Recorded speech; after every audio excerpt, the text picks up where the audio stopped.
My wife wanted an open marriage, cheated with a CEO, then begged me back when he ghosted her. What's up, Reddit? I never thought I'd be posting something like this, but I've been holding on to this story for a long time, and it deserves to be told.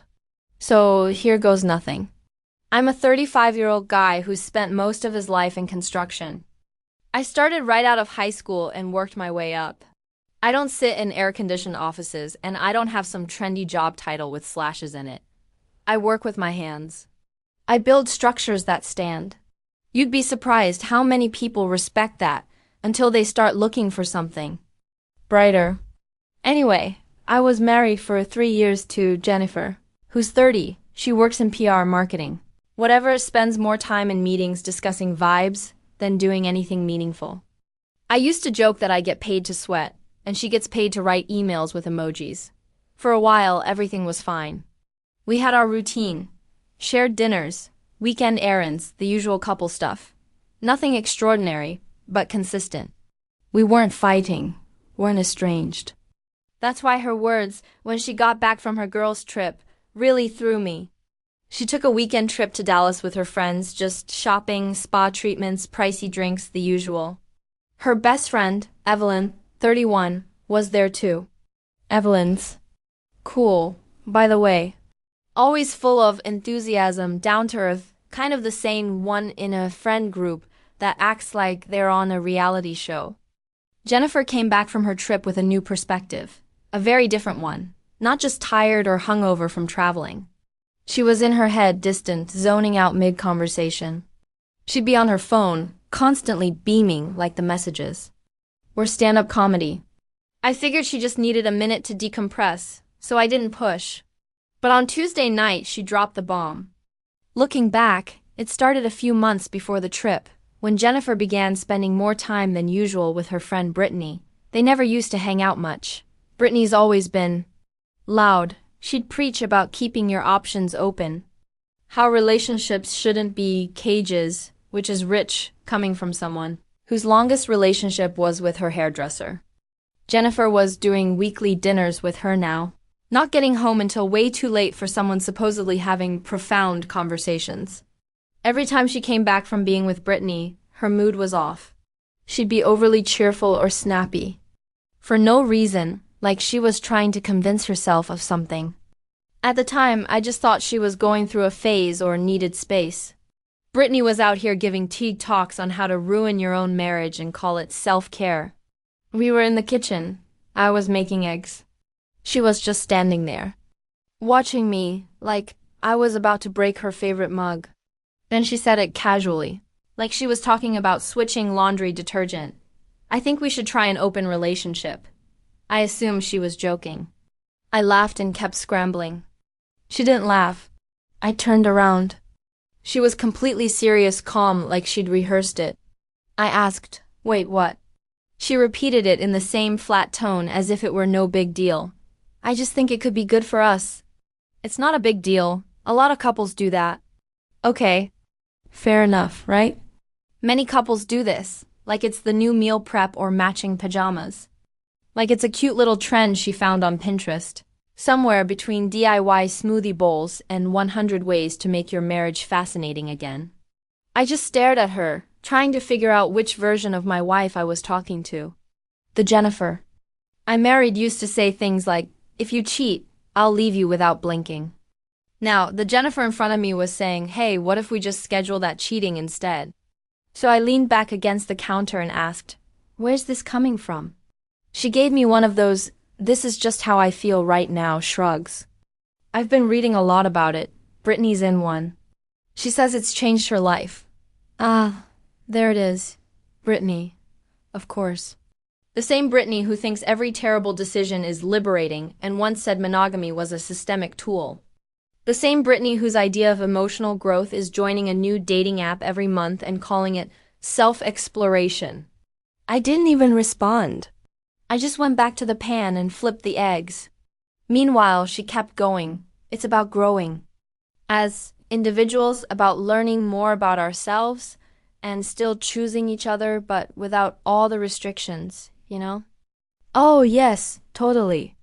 What better way to enhance a relationship than to let others crawl inside it and make themselves comfortable? She kept chatting like she'd read too many Instagram captions and thought she'd cracked the love code. I stayed quiet, just let her speak because I wasn't startled anymore. I was really disappointed. Not by her idea, people try all sorts of things in relationships. I was disappointed that she didn't talk to me sooner. She didn't even ask. She basically decided this was the next step and dropped it on me, expecting me to applaud and say, "Wow, how brave." Instead, I offered her a plate of eggs without saying anything. And just like that, she went from being my wife to a woman I didn't recognize. I didn't yell, didn't flip out. I just stood there, trying to grasp the fact that this woman, with whom I had built a life and a home, was now talking about bringing in other people as if it were a fun weekend project. But here's the deal. This wasn't something she was simply intrigued about. This was something she'd been thinking about for a long time. Maybe she already had someone lined up.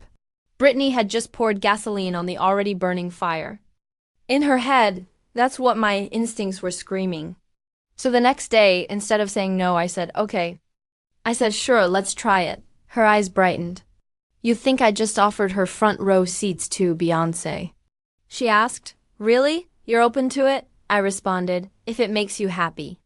And let me tell you, that night she was practically jumping around the house, acting all effervescent, like she'd just been ungrounded by her parents.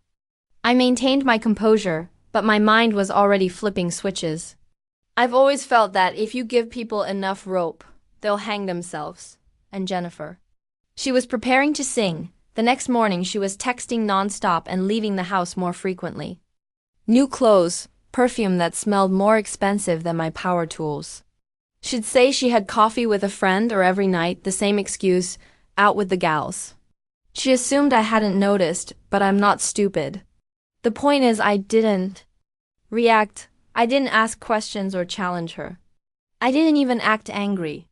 I just kept going to work, doing my thing, and pretending I couldn't see through it.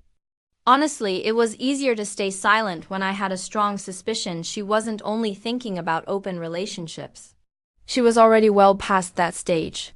So I did what any man with half a brain would do. I started watching, listening, and waiting. What I was really doing was allowing her to dig the hole herself. Jennifer didn't want an open relationship. She wanted a safety net while she checked out her update. And me? I was about to cut the rope. But this is where everything really fell into place. My sister Nora contacted me. We're close, always have been. She's 2 years younger than me, and unlike most people, she doesn't sugarcoat anything. If my haircut is awful, she'd tell me.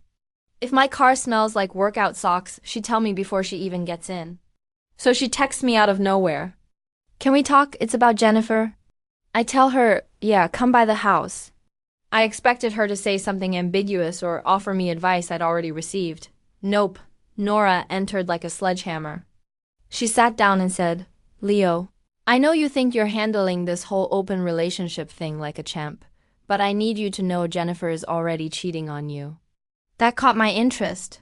I asked how she knew.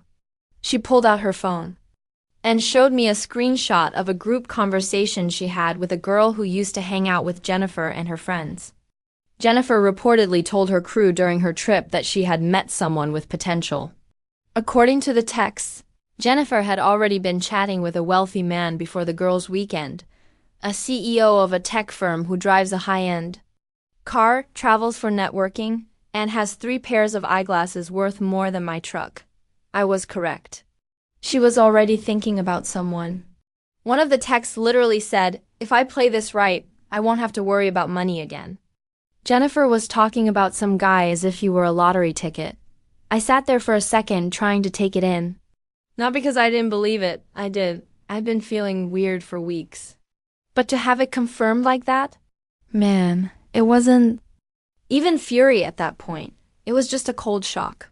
Nora replied, "I wasn't going to say anything at first, but watching you just let her walk all over you made me sick."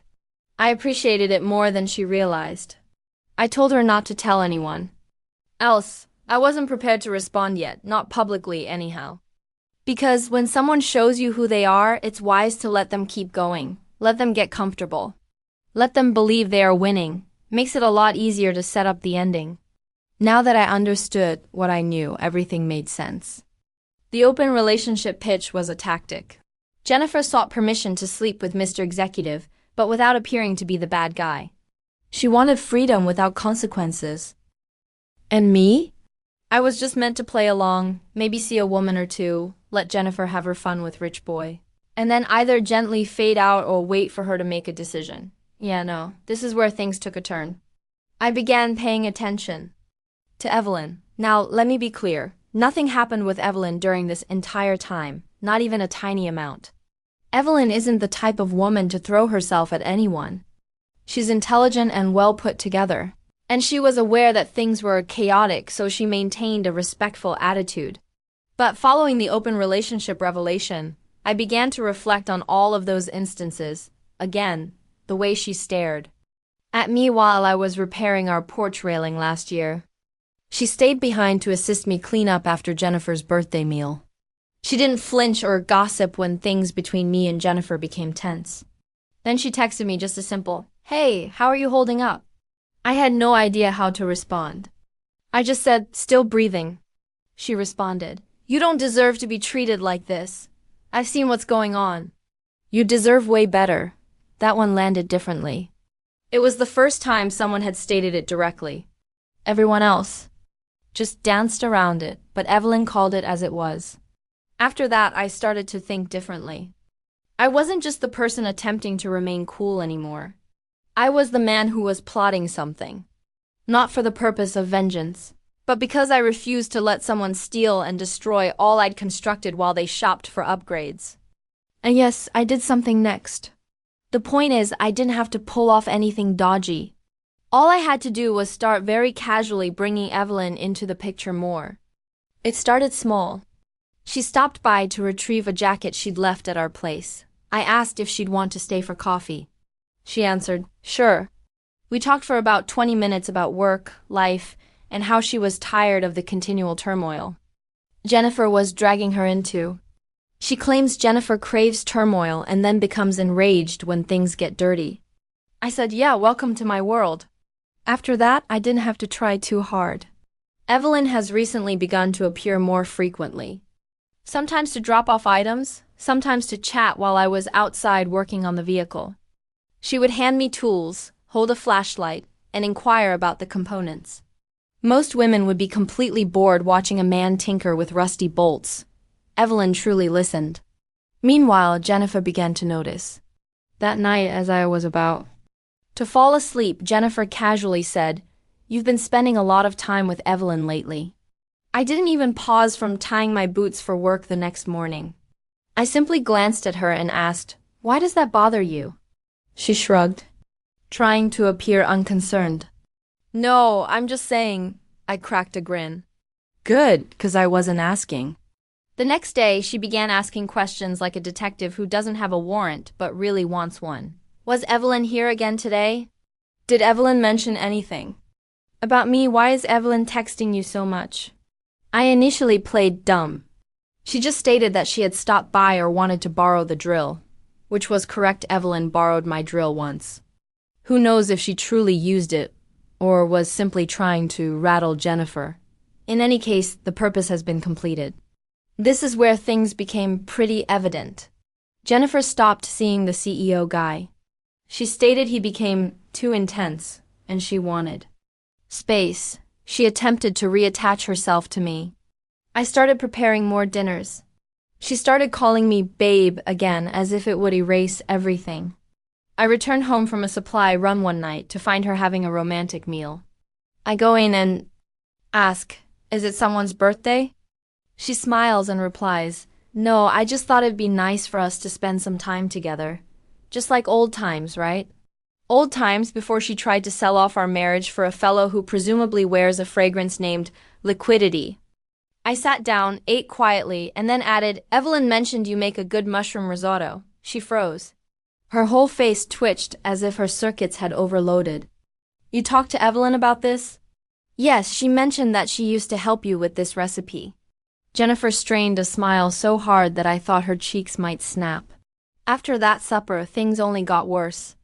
She began hovering, following me around the house, asking what I was doing, who I was texting, and if Evelyn had said anything new. She said, "You should stop creeping around the kitchen like you're auditioning for a thriller." It didn't go down well. But here's what truly worked. One weekend, I invited Evelyn over to help with the back fence. Jennifer was at home, pretending to read a book she hadn't touched since we got it as a bookshelf prop. Evelyn and I were out back working and joking. She made light of the fact that I measure twice and still make mistakes with my cutting. I responded with something about her small hands being useless for power tools. It was the most natural I had felt in months. I look up and Jennifer is standing at the window, motionless, peering through the glass like a horror movie extra. I waved. She ducked. Later that night, she attempted an emotional guilt trip. "I just feel like you're pushing me away." I responded, "You literally asked me to accept you dating someone else. That's not pushing, that's me giving you the wrong way." She snapped, "But you never wanted to do it. You just said yes to trap me." I responded, "No, I said yes because I wanted to see how fast you'd crawl to someone else." It turned out to be faster than Prime. She stormed off. The next day, Evelyn texted me. She called me this morning, wanted to talk. "She's losing." I answered. "Good, let her." She asked for openness. "She's about to discover what locked doors feel like." Jennifer believed she was in control. She assumed I'd be too ignorant, passive, or loyal to do anything but wait around. She didn't realize I was already laying the groundwork. After that, things changed. Evelyn and I weren't just talking anymore. Something had changed between us. I could feel it, and I'm quite sure she could too. It was not forced. It was not rushed. It simply made sense. So I invited Evelyn to supper. Not out, at my house. She brought over some homemade lasagna, full layers, absolutely crisp on top, and smelled like true comfort. And reportedly, Evelyn can cook like a magician, too. We sat at the kitchen table, plates full, laughing about ridiculous things. There was nothing forced or phony, just two folks who had been through enough to deserve a calm evening. It felt insanely right. Halfway through dinner, I glanced at her and said, "I don't want to play games anymore." She halted, set down her fork, and looked at me as if she'd been waiting for that line all night. "Neither do I," she replied. There was this brief moment of silence, as if everything had slowed down. And then she said, "I should probably tell you something." I raised my eyebrow. She smiled, not smugly, but as if she was finally done holding it in. "I've always liked you, Leo, even back when you and Jennifer first got together." I never said anything because, well, you were taken and I don't mess with taken. But I saw how you treated her, how steady you were, the way you built things. Not just with your hands, but with your loyalty. And I guess I always wondered what it would be like if someone like you picked me. I said nothing at first, simply let it sit there, not because I was surprised, but because it was refreshing to finally hear something honest. I looked at her and said, "Well, I'm picking you now. No more guessing." She nodded and locked eyes with mine. "So we're doing this?" I inquired. She smiled big without hesitancy. "Yeah, we're doing this." That was it. No games, strange conditions, or emotional gymnastics. Just real talk, real food, and a woman who treated me like the prize, not a stepping stone. For the first time in a long time, I truly believed it. So the next day, still wearing dusty boots, I returned home from work to find Jennifer sitting on the couch, scanning her phone like she was looking for the next reality show to join. Evelyn was arriving in roughly 15 minutes. I decided, you know what? Let's not dance around this anymore. So I sat down casually, like I'm about to ask what's for dinner. "Jennifer," I said, "just wanted to give you a heads up. Me and Evelyn are together now. We're official." She stopped mid-scroll. "You're kidding." "Nope." "With Evelyn, my best friend?" I nodded. "Well, you gave up exclusivity, remember?" "I'm just doing what you encouraged, exploring." She stood up so quickly that the couch probably needed therapy. "You're disgusting. I cannot believe you would do this to me. With her." "What kind of man?" I cut her off, cool and direct. I'm the kind of man who gave his wife the chance to be honest, who stood by her while she ran around with a CEO like our marriage was just her backup plan. You didn't just leave the door open, Jennifer, you kicked it off the hinges. She began pacing and yelling, throwing in every slur she could think of. Evelyn was called a fake, I was a traitor, and we were accused of conspiring behind her back. Then she calmed down and said, I've been thinking, and I don't want an open relationship anymore. I want to go back to how things were. As if that were some simple switch we could turn off. Like, oops, my mistake. Let's go back to the bit where I tried to sleep my way into a financial upgrade.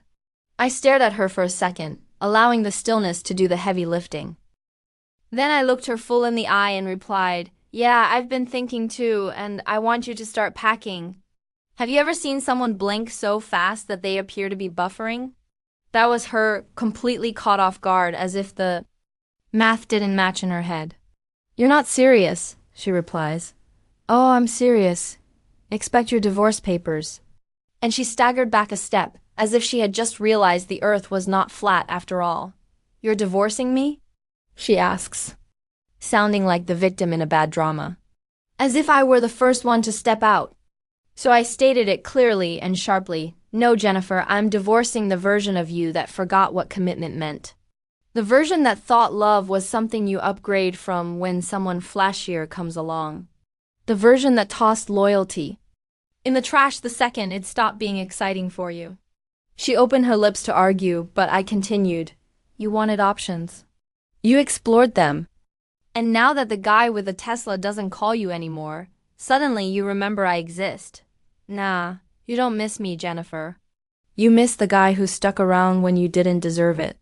Still blinking, still attempting to resurrect the fantasy she was living in. You said you wanted freedom, remember? Well, congratulations. You're free now. Free from this marriage. Free from this house. Free from pretending like you didn't know exactly what you were doing. She said nothing for around 30 seconds. She just stood there, arms crossed, trying to figure out which angle she hadn't attempted yet. Then, in the most wretched voice I've ever heard, she says, Can't we at least talk about this? So I leaned forward, my voice soft yet plain as day. We did talk about it, back when you asked to make our marriage a community project. And you decided back then that I didn't matter. So now I'm just agreeing with you. And I walked by her calmly, no yelling, no hurling anything. There's the real conversation, Jennifer. Go ahead and start packing before I get back. And don't bother trying the sympathy angle. You left that behind with your dignity when you picked a CEO over your husband. She stood there shaking, angry, puzzled, and ashamed, all of it rolled into one, and then she stormed out, slamming the door. When I returned, she was gone. Then Evelyn arrived. I told her everything, how Jennifer reacted and what she said. Evelyn didn't flinch. She just nodded and concluded, she was never going to handle this well. She's not used to losing. We sat on the back terrace and ate leftovers straight from the dish with forks. Classy? Perhaps not. Satisfying? Oh, yes. Jennifer had made her decision. She had to accept it. And me? I finally felt free. The circus officially began the following day. 12 missed calls before 8 a.m. 2 voicemails that began with, Can we talk? And ended with, You're a snake. Really productive. Then followed the texting binge. She hit me with, You're throwing everything away. You're being cruel. You'll regret this. And my particular favorite, Evelyn was never your friend. She used you. I did not respond to any of them. Not because I lacked words. I had plenty. But I felt the best way to make her feel helpless was to let her scream into the emptiness. Meanwhile, I met with my attorney. Let me tell you something. Future Reddit husbands, if you do one thing before you marry, get a freaking prenup. Not because you expect things to go wrong, but because if they do, and your wife decides to consider your marriage as a temporary contract, you'll be sitting in a chair like I was, sipping coffee while your lawyer scans through the file and says, She doesn't get a dime. Not one damn dime. He looked up at me, smirking. You kept the original signatures? I nodded. Hard copy and scanned. Safety deposit box, He chuckled and leaned back. You, my friend, are my new favorite client. The prenuptial agreement was plain and unambiguous.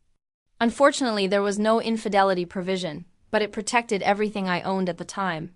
My money, the property I bought before we married, my truck, my equipment, and the business I fought so hard for.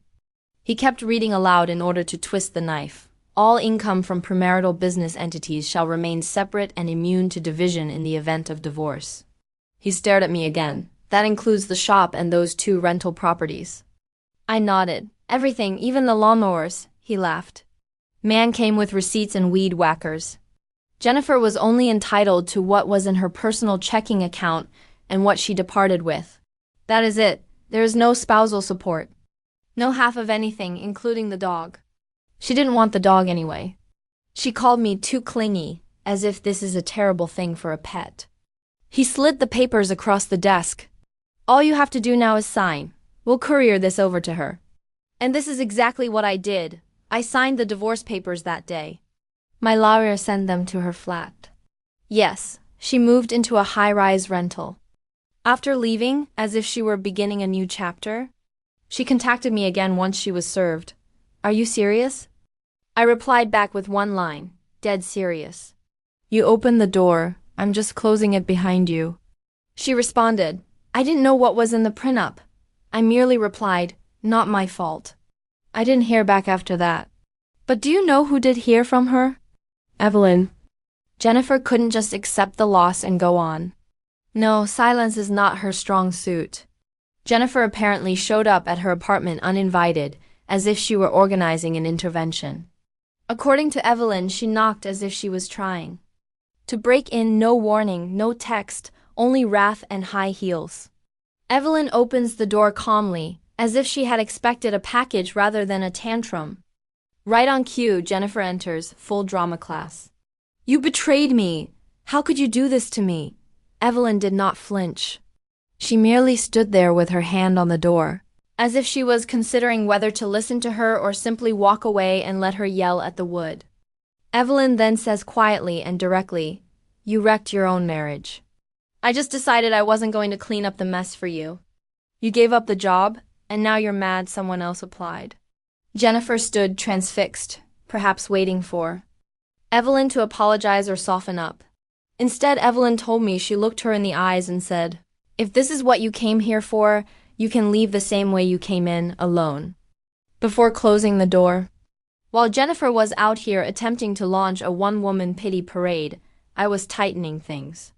I transferred all of our joint subscriptions into my name. I denied her access to everything remaining tied to my accounts. She changed each password as if she were a hacker with something to prove. I cleaned the house, not only physically but mentally. She took down old photos, donated the wedding decor she refused to take, and threw out her remaining skincare junk. And just like that, she was gone. There is no alimony, assets, or power left to swing. Evelyn once asked me whether I was feeling ill. I told her no. I feel as if I walked out of a burning building and discovered someone standing there with water. The divorce is now official. Jennifer is no longer my wife, legally or otherwise. To be honest, the moment I received the confirmation call from my lawyer, it felt like a ton of bricks were lifted off my shoulders. I stood in the center of my kitchen, still wearing work boots, and simply smiled. I wasn't angry. I was not sad. I was finished, life wasn't ideal, but it was finally mine. Honestly, I could have ended the narrative there, but of course, Jennifer wasn't finished making things messy. She's never finished. It was my sister Nora's birthday, a backyard BBQ, simple things, close friends, family, and meals I produced myself rather than pricey caterers, as Jennifer used to urge.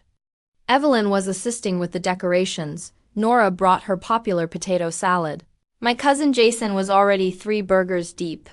Positive vibrations all around. Then something happened. Someone from inside cries, Leo, someone's at the front gate. I hurry to look, and there she is, Jennifer.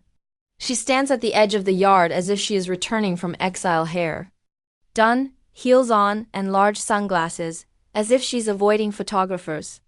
She was holding a present bag. Yes, a frigging gift bag, probably full of shame and confusion. Everyone froze. Even the dog became quiet. I walked over calmly and collected. I wasn't angry. I was amused.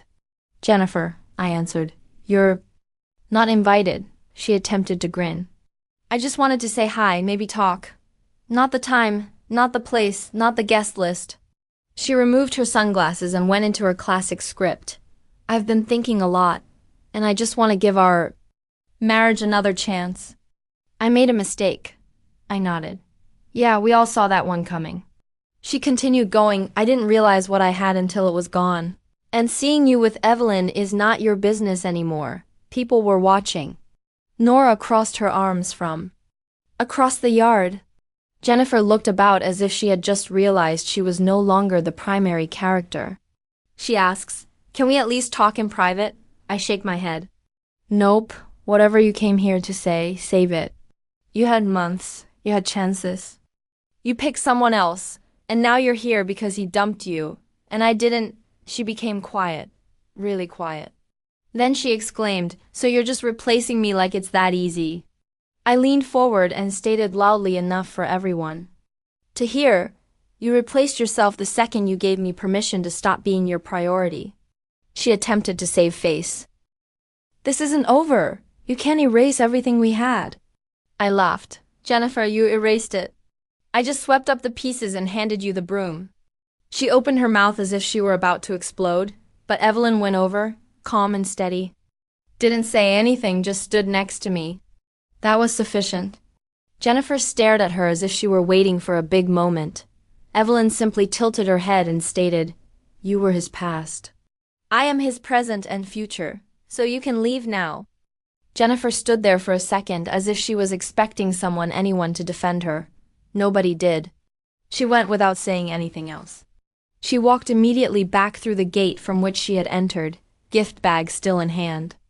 A minute later, the music resumed. Nora offered me another hamburger. As if nothing had occurred, she passed past and said, Happy birthday to me. Evelyn and I sat down, and she simply gazed at me, saying, That felt good.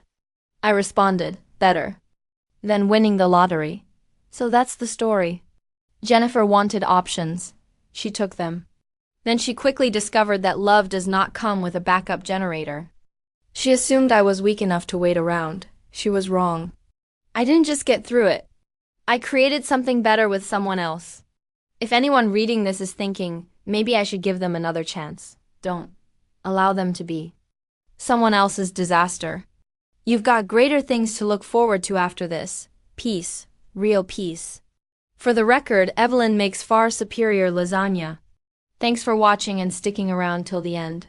If you enjoyed these stories, make sure to subscribe and hit the bell so you don't miss the next drama-filled episode.